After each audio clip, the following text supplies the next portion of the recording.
So back here again, just kind of want to show the updated controller view of what's happening. I also have a new time of day and adaptive red rest in effect here.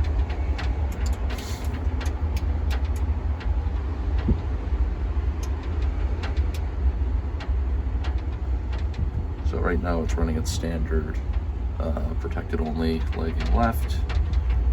I have 2 and 6 are set to recall for plans 1 and 2.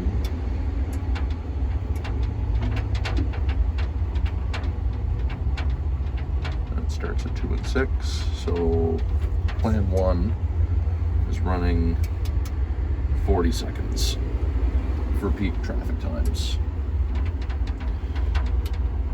So let's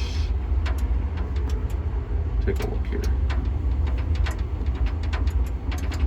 So this is your standard clock data, 8:54 in the morning.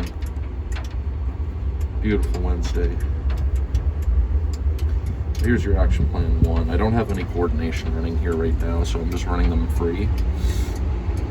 And the distance, the only issue I kind of have here is, well, I do plan on running coordination between this intersection and Braemar and the Superstore, which we've been doing construction at. We do have modems in both cabinets, so I don't see why it will be an issue to run that. So basically, in the morning, it starts at 6 a.m. just because it's an off-ramp. It's going to run timing plan 1, detector plan 1, sequence 1, no flash mode, none of that stuff, nothing fancy. It's going to vehicle recall 2 and 6 because I just turned off the soft recall in general, because at night it's going to run red rest from 6 until 9:30 a.m. It's going to run max 2 for all phases. Nothing else, everything else, all the other logic statements are something that always have to be in effect regardless. So plan 2 is just your standard vehicle recall, and that's going to run 9:30 until 2:30, and all it's doing is just running its max 1, which there's your max times there. 30 seconds for max 1, 20 seconds phase 1, 25, 40, just a little bit more time.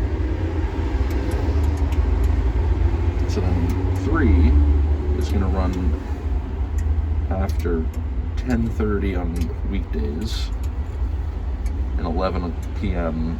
on weekends. And throughout the weekend, since traffic is just generally heavier on the weekend, it just runs max 2 all day from 6 a.m. till 11. 6 a.m. till 11 p.m.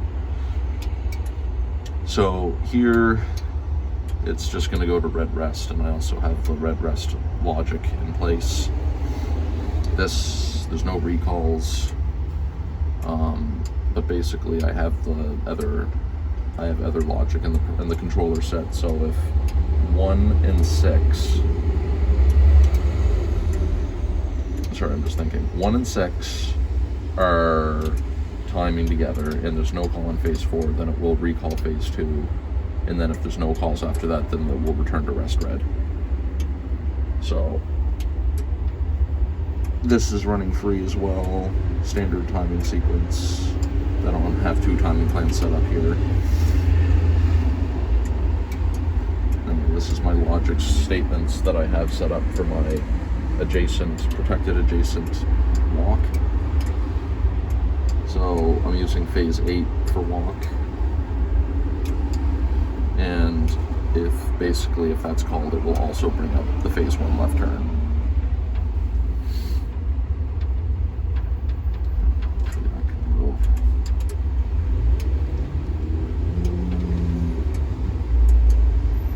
So if center timing 6 is on and head check 8 is on, and vehicle on green on phase 1 is off, so not timing, but also just not green, then it will omit phase 1. So if somebody basically presses the pedestrian button during these sequence of events, then it will omit phase 1. 3, this is one of those cobalts that has an issue with logic statements 3 and 5, so I just avoid using them with the older builds. Newer builds before EOS, I haven't had an issue, but it's just something I noticed with these, so I just tend to avoid. If it runs that old boot sound from like the earlier days, I guess, not the modern EOS boot sound, but if it's the older boot sound, then I just tend to avoid using those logic statements. That's my rule of thumb. So if basically, yeah, there's a call on phase 8, and if there's a call on phase 8 for the PED, and phase 6 is next. So basically, if somebody is calling it when 6 is next, it says, yeah, omit phase 8, omit PED phase 8. So it's just trying to keep it in order. So let's jump to 6. So it does the same thing for 1. So realistically, I could run if phase next on 6 or 1 is on, but I just split them up. Doesn't really matter. So yeah, if 1's next, it won't jump and go to and serve the PED phase as well. So it's like if 1's about to come up, if 2's gapping out, 1's about to come up, you can't just press the button and just immediately get the walk sign and then it would gap out 6 basically just right when you press it.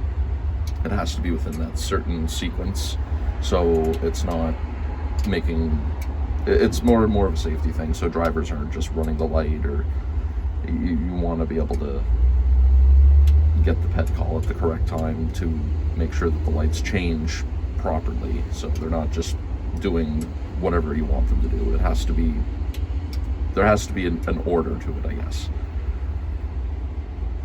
So same here, if phase next on 1 is on, or if 1 is timing, the lagging left, then also omit 8. So you can press the button when it's omitted, and it will just bring it up on the next cycle. And then here's if 1 and 2 is timing and call on 4 is off, then it will just recall phase 2. And it won't rest in 1. So I locked the phase 2 call. And then this is something that we do with these older yellow cabinets. Basically, if there's a pedestrian detector on 7, it will call preempt 3, which is what this is running, but this card is not working, but that's the city's responsibility. It's a weird joint thing that we do, but it's not my call, so it's going to stay exactly as it is. And then here's the red rest logic. So basically this is just TS1, so even with all this is only calling 1, 2, 4, or 6. No TS2 detection here. But action plan also has to be 3, which is when red rest is generally active, and then that will call logic flight 1. When logic flight 1 is on, it's my standard delay for 10 seconds, red rest being 1 and 2 on or off, and then if preempt active 3 is on, it will also set logic flight 1 off. And that is all the logic I have. So, and then like detectors, we got her 2 and then 4, because it's still wired to PED phase 4 from, I guess, the old setup, but I just remapped it to call 8 instead. Saves you a lot of time. So, if you look at this, you can see that sequence 1,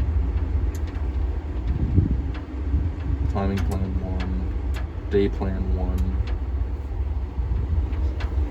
You can see that it's running max 2, which is ideal for the peak volume. It's not really busy right now, but it's just good to kind of keep it going. So yeah, anyway, that's really it. So there is a call on 4, so these will gap out. Oh, okay, yeah, right. So I talked about conditional service before.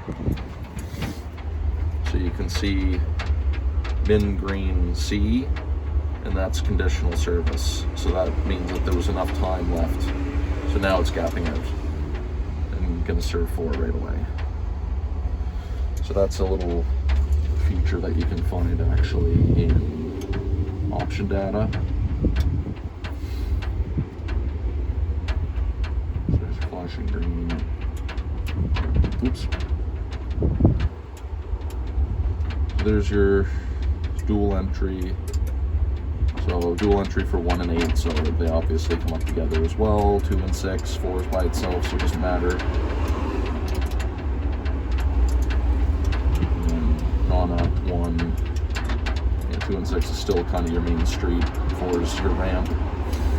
So since this is running the ring structure in reverse, the conditional service is on 1, and it will reserve phase 2. I feel like it's worded a bit better in EOS, but it actually made me understand how this works a bit more when I was rolling it out initially.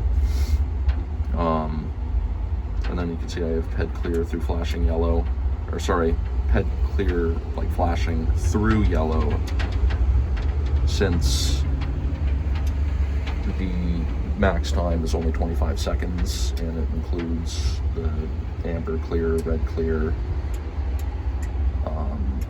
basically just to serve the next phase as efficiently as possible.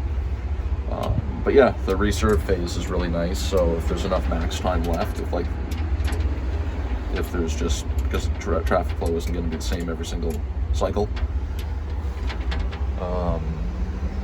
so it will recall that phase if there's enough time left. And there's also 2 left lanes here, which people sometimes don't understand.